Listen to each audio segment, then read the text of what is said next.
What's up, everybody? It's Keezy.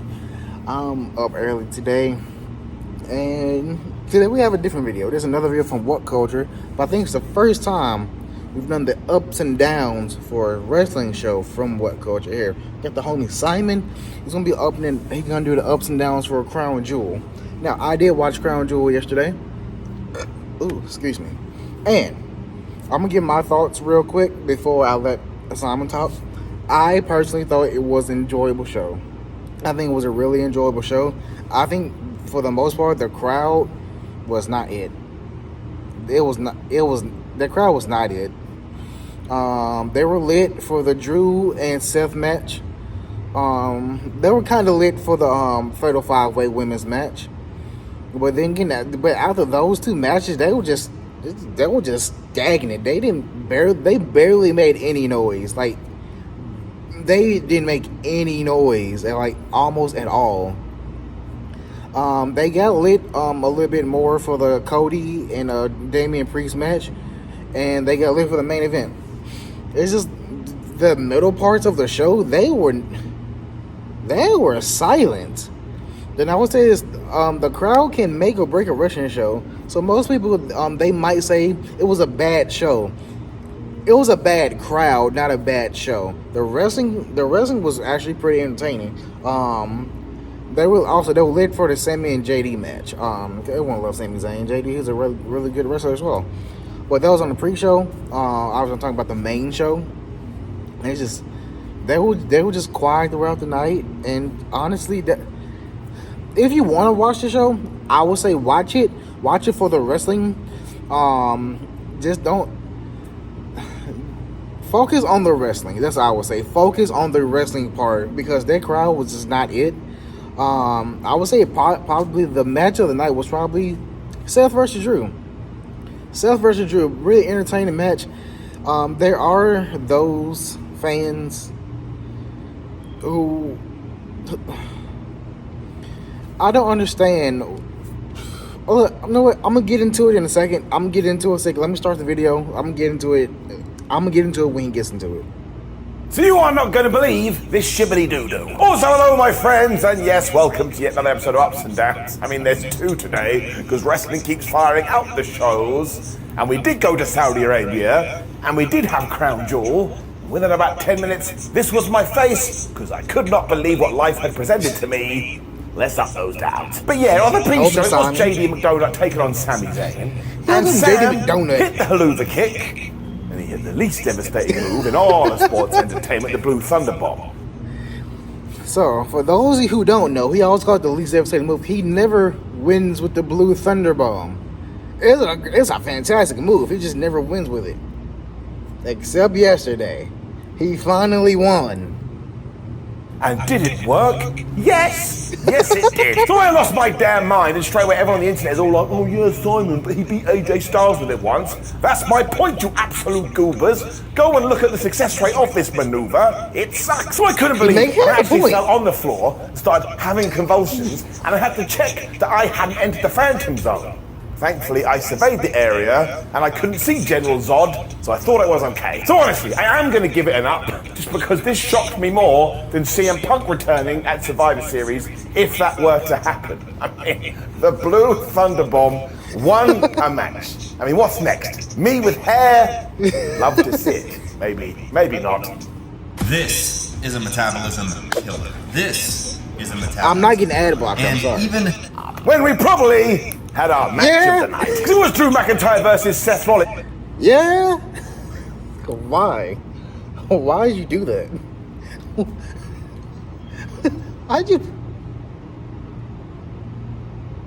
Why'd you put a wig on? It's for the World Heavyweight Championship. And in many ways, this was like watching a Pokemon that had evolved in the middle of the damn thing. I mean, look at Seth and Drew together. It also massively benefited, because if you put a gun to my head, there's no way that I could call this. And given what we did... It was a really good match. I was saying this earlier. There's certain fans of Drew who like take stuff a little bit too far. Like, we always say let stuff play out. Now, honestly, look, given WWE's track record, sometimes letting stuff play out doesn't always work. But like, with Triple H in charge, he does long-term booking. You have to let stuff play out. Like, I wanted Shinsuke to beat Seth at Fastlane. It didn't happen. I'm not butthurt about it. And people were complaining about Drew. He had one title match against Seth. It was one. He might get another one down the line. He's going to turn the heel eventually. Give it time. Like, you can make an argument that Drew should have won here, but also I can make the same argument that Shinsuke should have won those 3 title matches they had. You can make that same argument. And why is it every time that Seth is chasing a title, y'all are down for it, but when Seth actually wins the title, it's a problem? I don't get it. I don't understand it. He's had good matches throughout this whole title reign, but ever since he won the title, y'all wanted him to lose the title. For what reason? I don't know. He had it, like, I think, is it May? Or like May? He had it for 4 months now. Ever since he won it, y'all have wanted him to lose it. I think his first feud, I think, was Shinsuke. I think. No, it was Finn Balor. His first one was Finn Balor. And ever since his first feud with Finn Balor, people have wanted him to lose that title. He hasn't even had it that long. Let him cook. Let the man cook. Yes, I am filming the exact same location I did yesterday. It's just like, let stuff play out. Just like, people want stuff. It's irritating. It's irritating. Dude, Drew McIntyre should absolutely be the World Heavyweight Champion in at least a couple of months. He even caught Seth Rollins off a dive at one point and just started laying in. That was early on in the match. We got these chops. We hear this for a while. But Rollins had a much better idea, and he kneed Drew right in the head.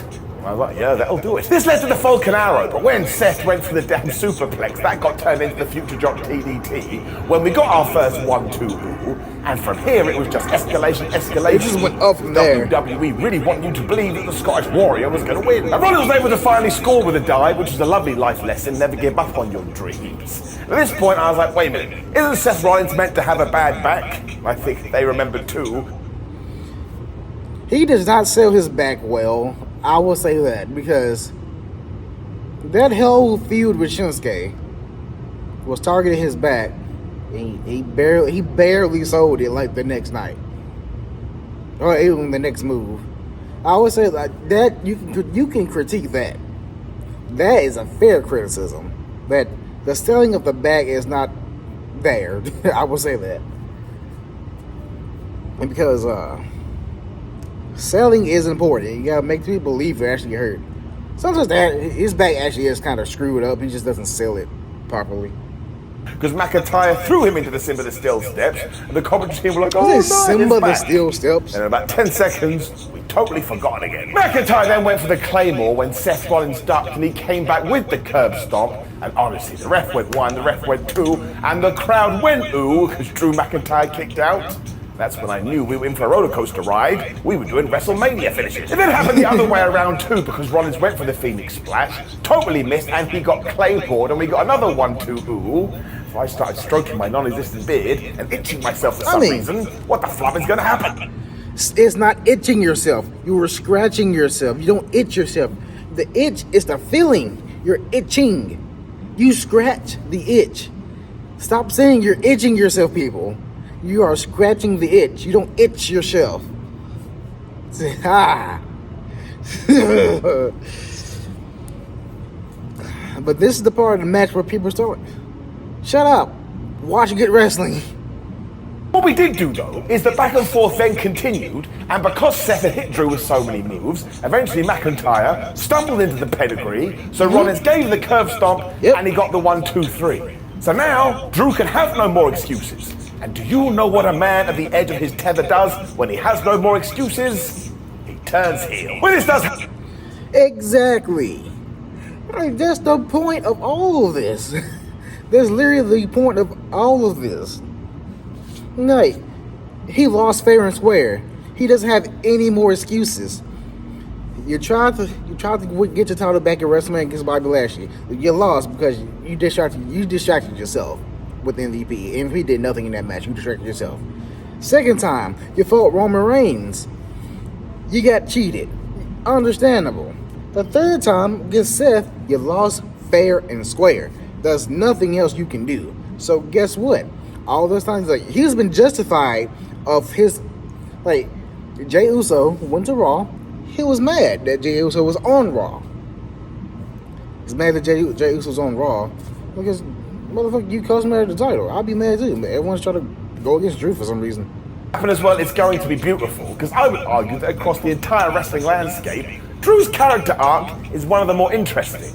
So yeah, this was the match of the night, as I've already said, giving it up. We got shenanigans too, because Damian Priest's music then hit, so everyone's like, oh my god, he's going to catch in his Money in the Bank, which he was going to do, when a hooded man jumped out of the audience, he took out Damian, and he ran off with the briefcase. What? So one, bring down the crime counter, because that is theft. And two, this was Sami Zayn, which means Sami went into the crowd and put this hood on just in case this happened. That is a weird thing to do.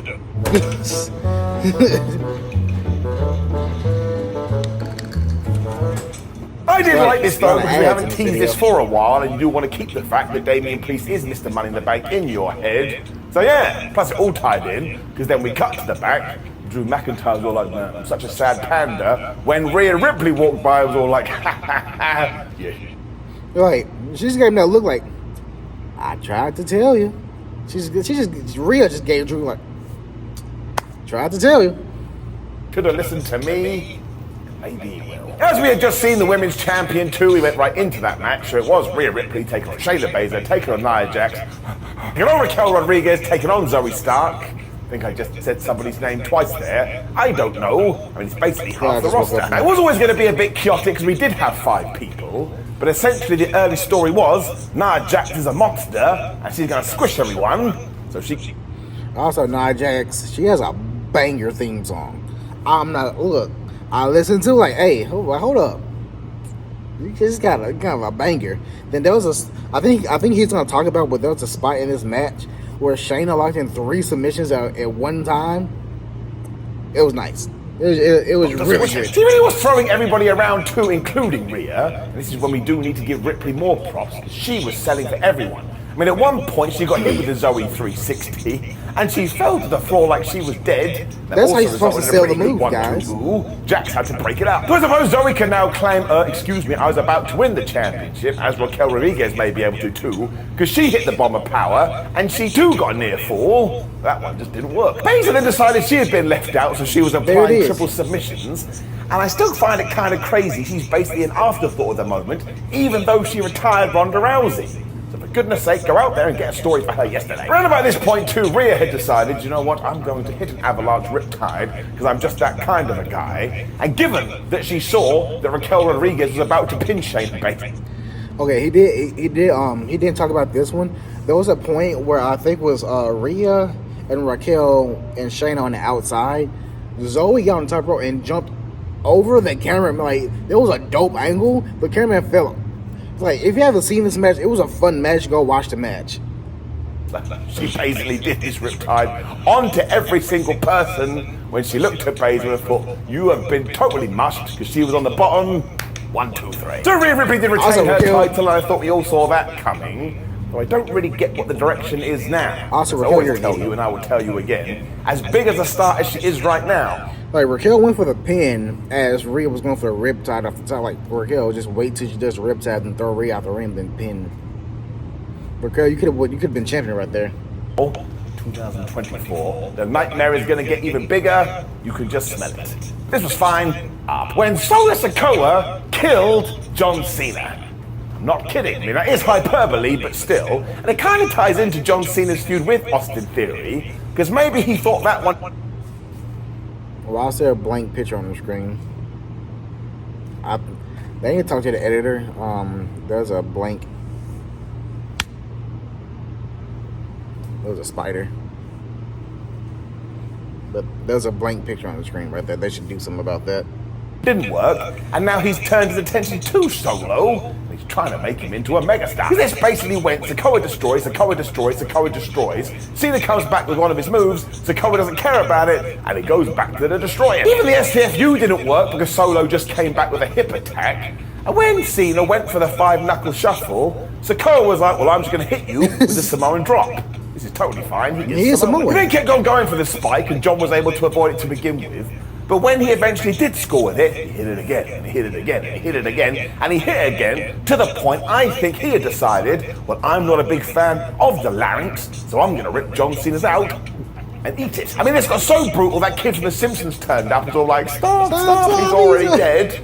So I would say this was a dominant showing for Solo. And like it was a good back and forth match. It was better than John Cena versus Austin Theory, which was like 9 minutes. Like I feel like they did better with the match with Solo than they did with Austin. Sikoa must have agreed, because he pinned Cena for the 1, 2, 3, and once again, mark this down as a distraction. So if you do want to call it a squash, I totally get it, and afterwards Cena sold this like, oh, I'm definitely done. He's probably not done, and what will happen is we'll get to WrestleMania 40, and he shall finally vanquish Solo Sikoa. But if we treat this right, I tell you, come 2024, we're back there again, Solo can become the tribal chief.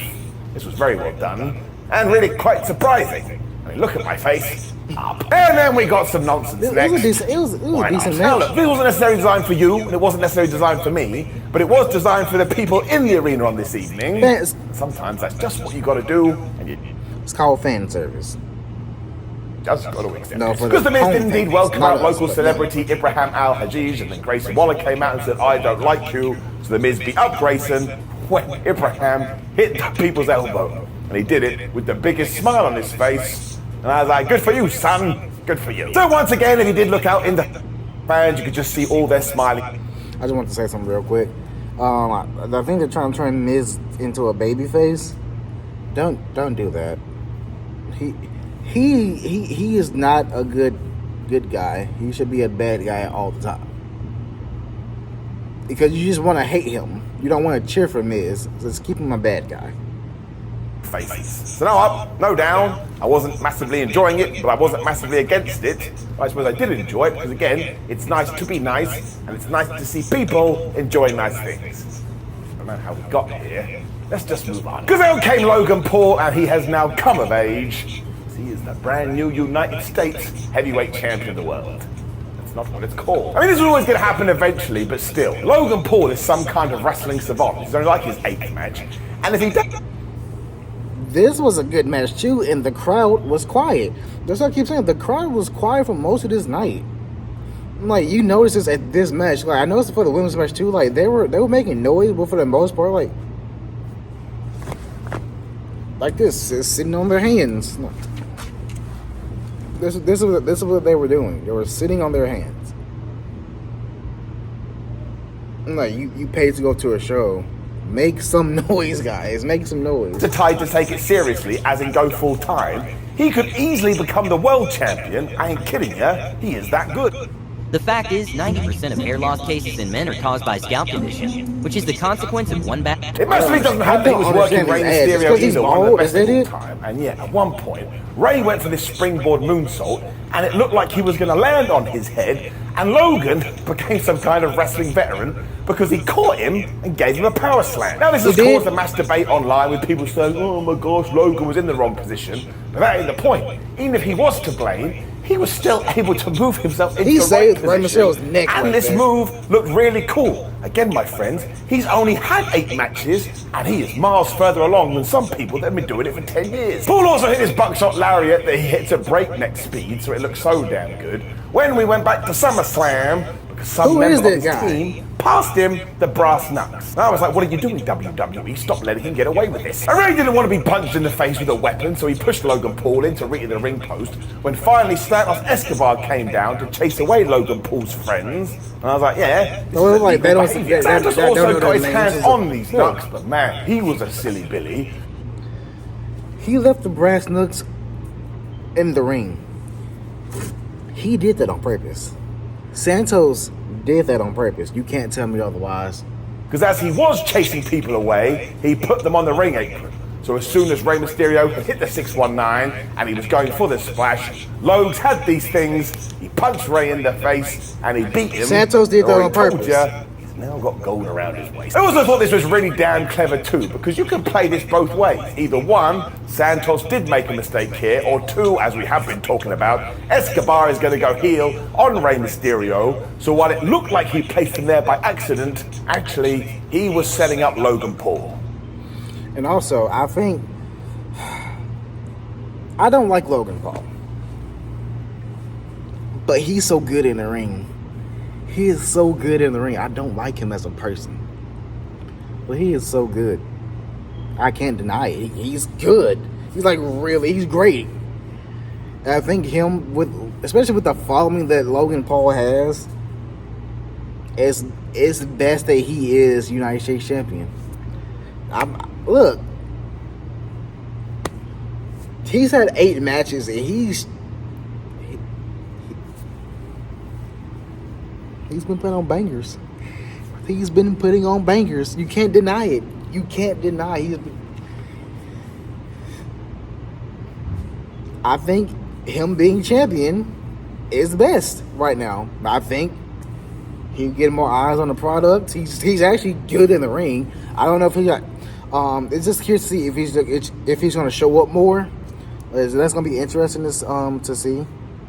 But I'm not against him being champion. What a dastardly individual. And sure, yeah, if I do say that, it makes no sense why he would chase away Logan's friends. That's not the point. It's wrestling. To make it look more believable. That is allowed to be the answer. Why did this happen? Because wrestling. I can't even get mad at Logan Paul either, because I actually hope this leads to him performing more. Because again, I enjoy it. I thought this was pretty damn good. When we had more fun and more sports entertainment and another angle could play out later on down the line. But it was Io Sky versus Bianca Belair for the other women's championship. And also, that crowd was quiet. And also, Bianca, Bayley, Io, and spoiler, Kairi Sane, all their gear, amazing. To begin with, Bianca was just bipping around before Sky was like, well, I'm done with this. She went after Bianca's knee. Always works. Belair still hit all these suplexes as Io Sky just got faster and faster. This was, I was like, listen to me, Ether. We should do more of these two. They've got good chemistry. It was a massive shame the crowd wasn't massively into this, because I think they were exhausted from seeing John Cena lose and Logan Paul win. But that all changed when all of a sudden Bayley arrived, and everybody was like, wait a minute, I think some shenanigans are going to happen. They were totally correct. And this really was the ultimate in distractions too, because not only Bianca Belair was like, oh no, it's Bayley. Did y'all notice that they have white ropes? But Io Sky looked at her like, what are you doing here, Mother Hubbard? Because I guess they'd have a conversation in the back. Io does not want Bayley out there. Io wants to prove that she can win by herself, and Bayley keeps interfering on her behalf when she told her not to, multiple times. And she had told Bayley, don't you dare do it. And now she was defying her. Guy then used Bianca's hair to her advantage. And I was like, man, Belair, you're going to have to get this, like, signified as some kind of illegal weapon because people keep doing this to you. But it really did work because they spilled out to the side and Io Sky hit a moonsault to the floor. I was like, she's crazy. Bayley kept casting distraction too, which actually got everybody in a kerfuffle because all of a sudden Bianca Belair was able to use that and she was about to win.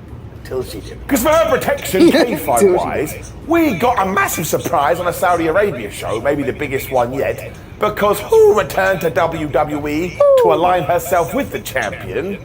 It was flipping Kairi Sane. Now she pushed Bianca Belair right into the ring post where we teased the count out, but actually it didn't matter, because as soon as Bianca got back in the ring, Io Sky hit the moonsault, and we got the 1, and we got the 2, and damn it, we got the 3. For $17 a month, Goodness, that's a lot of ass in here. Includes counseling, and it completely. Bayley also sold this big too because she was like, "Why is Kairi?" If this is how our videos are, like our long videos, do we have like a lot of ads in between? Sorry. But also, Bayley didn't know that Kairi's gonna be there. And if I was Io, I'm not telling you either. I told you not to show up. I got this. And Bayley keeps showing up. Like, I wouldn't tell you either. I'm sorry. Sane doing here? And after this, Io Sky and Kairi absolutely whipped Bianca Belair's ass. And do you know what we've done here? We have planted the seeds for the breakup of Damage Control. Because Bales ain't gonna like this at all. And then you gotta factor in when Dakota gets healthy, How is she gonna factor into all of this? I actually thought, in terms of narrative, they're good. And then Cody Rhodes and Damian Priest had a match. Good for them. Now, it is a little harsh, but there's just not more we need to say about it. I mean, on this show, we got told that as Survivor Series, it is going to be War Games, so we just did a bunch of distractions here to justify the fact that we're having the Games of War. It looked like Cody had this one early on when he did hit the crossroads, but then here came JD McDonagh, and here came Finn Balor, and they were getting in the ring, and Cody didn't know. My main thing is, who's gonna help Cody and Jay? I mean, you have Sami Zayn. I'm guessing they bring Kevin Owens from SmackDown since it's like War Games. Is both shows Raw and SmackDown. Yeah, they can do Kevin Owens. But also, this match could have been on Raw. This match could have been on Raw. It wasn't a bad match, but it seemed like a match that you will see on Monday Night Raw. It wasn't for a pay-per-view. I've been noticing they've been doing that a lot recently too. They've been having like at least one, maybe two matches on the card. They're not bad, but they could have been on TV. What was going on? So Damian Priest hit the big choke slam, but that didn't work. So Dominic came out with a chair when Jey Uso finally decided, I'm supposed to be helping Cody Rhodes. I guess he was on the toilet or something. Because it was all a fracas, Rhodes was able to hit the Cody Cutter and then 3 crossroads to hit the pin. And my word, does he like to do a trilogy of finishes? He's been doing it for the last 5 years. So yeah, once again, you can see how this is going to set up War Games. Well, I suppose that makes all the sense in the world. And they do feel like 2 megastars at the moment. Can't get mad at that. But we shall just do it here, especially because it does tie into the main event. Even though you can justify it, WWE is using the trope of interference and distraction way too much. And once again, I do get it, but you can still get something and realize that we are overdoing it. Because yeah, if you go through this thing, and Raw, and SmackDown, everybody has to go through this. And now I just expect it. You don't want that. It's meant to be a surprise, it's meant to be a shock. Down. And speaking of that too, yes, it was time for the main event. They are doing a lot of distraction finishes. Like, do they make sense? Yes. But do they do it a lot? Also yes. You gotta find some middle ground there. You gotta find at least a little bit of middle ground. It was an odd watch in 2023 because as we're all nerds, we sat there and we were like, well, look, Roman Reigns isn't going to lose. Now isn't the time. So the goal is to make LA Knight come out the other side feeling like a superstar and a main eventer. By Jove, I think we did it. The fans had all these yeah signs as well, which just added to it. And after LA Knight had absolutely whooped the Tribal Chief's ass to begin with, Roman spilled to the outside and was like, well, Paul Heyman, what do you think we should do? I was like, what are you asking him for? What's he going to say? Try again? Maybe he did. All of a sudden, Reigns was in control. This is when the head of the table took over, and he did that thing when he hits a big move, and he just walks around saying stuff. And lots of people don't like this. Okay. I just want to say this about Roman Reigns and his title reign. I am enjoying it. There's layers to the Bloodline storyline. I'm enjoying it. Fix my chair back. Well, like I said, I'm enjoying it. The finishes of his matches do get repetitive, but like you expect it to happen though. You do expect it to happen. Like, yes, it is repetitive, but like, what do you expect? And people, they complain about, he's a part-timer. So, Brock Lesnar was too. I feel like him not being there all the time actually adds to his title because when he does show up, it's a special occasion. And two, he's been champion for 3.5 years. You expect him to show up every single show for 3.5 years, every single show with no breaks. Then like if he did that, y'all say he's there too much. He's being shoved down our throats. You can't win. Like, I feel like the main critique you can have is for his matches being repetitive. Like, the ending is the same every single time. That is a valid critique. Because there are some matches that he does win by himself. But then there's other matches, like, he does, like, dude, we don't have to get the distraction finish every single time, ref. Because it's either going to be a ref bump, barricade spot, and distraction finish. Luckily, we didn't have a ref bump this time. But, like,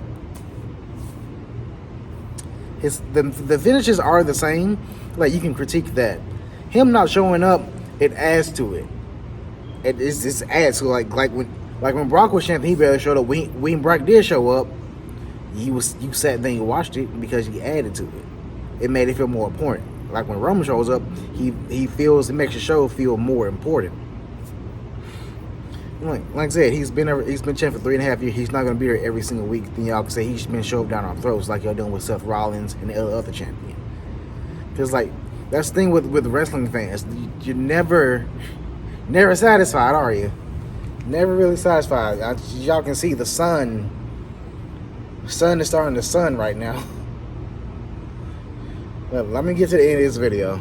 I want to tell you, I love it. Because some of the stuff he comes out with is so funny. I very much enjoy the Roman Reigns character. Knight then did this great dodge work off a spear where he was able to hit his big superplex. But of course, Solo Sikoa had been clued up, and as soon as this did happen, he came out to cause distraction. And then the referee didn't know what was going on, so Jimmy Uso was here and he attacked LA Knight. But that is when Roman hit him with the Superman punch, and he hit him with the spear, and we got a 1-2. Now look, I get it, everyone kicks out of the spear, but actually when you go through the list, it just puts LA Knight in phenomenal company. Cody Rhodes, Sami Zayn, Kevin Owens, Drew McIntyre. So once again, WWE now sees him as a main eventer. Yeah, he kicked out of the first spear. Everyone kicks out of the first spear. There's that second spear that gets you. Absolute best 1-2 of the night followed though, because LA Knight was able to hit the blunt force trauma. Just when he was about to get the 3, Jimmy Uso put Roman's foot onto the rope. Okay, I've been seeing a lot of people talk about this spot here. The referee did not count to 3. He slid in to get position. He did not count. There was a 2 count. You notice the foot was on the rope. It was not a 3 count. I rewatched it back. He slid in to check the shoulders. There was not a count. Then he counted 1, 2, then the foot was on the rope. He did not count 3. Even though I would have enjoyed it if he did. I tell you this, I would have. Jimmy Uso. He was like a magician. He did everything possible so the referee couldn't see him. I appreciated the effort. It also means that now, yeah, LA Knight can say that he did have this man beat. Sadly, he went and lost. Because LA totally forgot he was in the match and he went and threw Jimbo through a table. But then because he was by Barry Barricade, Roman Reigns speared him through Bears. So that was unnecessary. He's already dead. He put him back in the ring. He hit the super spear. Uno, dos, tres. And once again, I do understand this whole bit has become a little bit long in the tooth, but I've already explained this. I still feel like LA Knight is right up here. And if he beats like Logan Paul for the US title, that ain't gonna do him any harm. So in terms of a bit of business, it is getting it up. Which did bring us to the end of the Saudi Arabia show. And look, it was a mixed bag. Some matches felt like they were kind of just there, and others felt like they were progressing, especially towards Survivor Series. But it flew by, it was only around about 3 hours. I shall give it an up. Now please do leave a comment below and let us know what you thought about the last WWE Premium Live event. Like was it? It was a really, I'm like, besides the crowd, he didn't really talk on the crowd except like for one match. Besides the crowd, pretty enjoyable night, pretty enjoyable show. Would I go back and watch it? I would watch like a couple of matches from it. I probably watch the whole thing because of the crowd. Because like, you want to feel that energy, and I feel like with that you don't actually feel the energy with the crowd being so quiet. Once that pretty enjoyable night, easy matches to watch. You know, people gonna have their own critiques. Let me know in the comments what you thought of Crown Jewel. Just like I said. Okay, I got a notification, that's all. But that's the end of this video. Don't forget to like, comment, share, and subscribe to the channel. Like I said, let me know what you thought of Crown Jewel, how you think Survivor Series is going to go. Do you think CM Punk's going to come back? Personally, I don't think he's going to come back. If he does, cool. If he doesn't, cool. Don't get your own hopes up. That's the thing with some wrestling fans. You get your own hopes up when it doesn't happen. I mean, you did, like, they never confirmed anything was going to happen. Get your own hopes up. Anyway, I will see you on the next one. Deuces.